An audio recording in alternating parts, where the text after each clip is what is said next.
लेकिन असलियत ये होती है कि उस क्षण में जब हम किसी को इंप्रेस करने की कोशिश कर रहे होते हैं, हम उसके गुलाम बन चुके होते हैं, क्योंकि अब हम वो नहीं है जो हम हैं, अब हम वो हैं जो वो चाहता है कि हम रहें। गुलामी और किसका नाम है? इसी को तो गुलामी कहते हैं ना।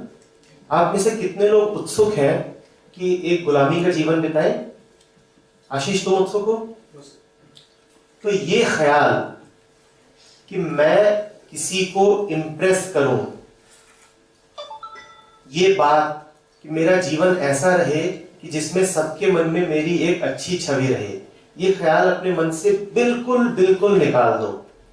पर ये तुम तब तक नहीं निकाल पाओगे जब तक तुम ये देख ना लो कि दूसरों को प्रभावित करने की चेष्टा में तुमने क्या क्या खो दिया है। जैसे ही तुम्हें दिखाई पड़ेगा कि मैं सोच रहा हूं कि मैं उसको प्रभावित कर रहा हूं, जबकि सच ये है कि मैं उससे प्रभावित हो गया हूं। तुम ध्यान से देखो ना, मैं सोच रहा हूं कि मैं तुम्हें प्रभावित करने के लिए तुम्हें एक नकली चेहरा दिखा रहा हूं, लेकिन असलियत देखो क्या है, तुम उससे प्रभावित हो गए हो और अपनी सच्चाई छुपा रहे हो। यही हुआ है ना। इसी बात को जब आप इंटेलिजेंटली, विवेकपूर्ण तरीके से देख लेते हैं ध्यान से, यार ये तो कोई बात नहीं हुई, एक नकली जिंदगी जीने से क्या फायदा, एक ही जीवन मिला है, उसको गुलामी में गुजारने से क्या फायदा।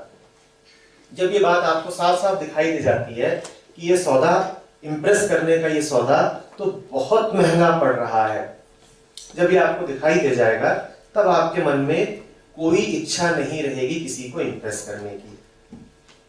इसके अलावा एक बात और भी है, देखो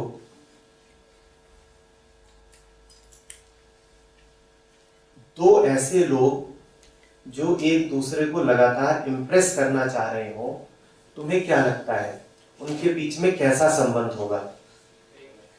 एक झूठा संबंध? उनके बीच में क्या एक असली मित्रता, एक असली संबंध, प्रेम हो सकता है? नहीं हो सकता ना, नहीं हो सकता ना।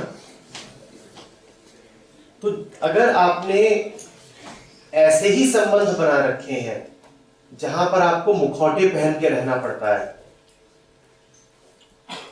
जहां पर आपको छवियों के देश में रहना पड़ता है, असलियत नहीं, मेरा असली चेहरा मत देखो, मेरी एक छवि देखो, अगर आपने ऐसे संबंध बना रखे हैं तो इसका मतलब है कि जीवन बहुत रूखा सूखा गुजर रहा है, क्योंकि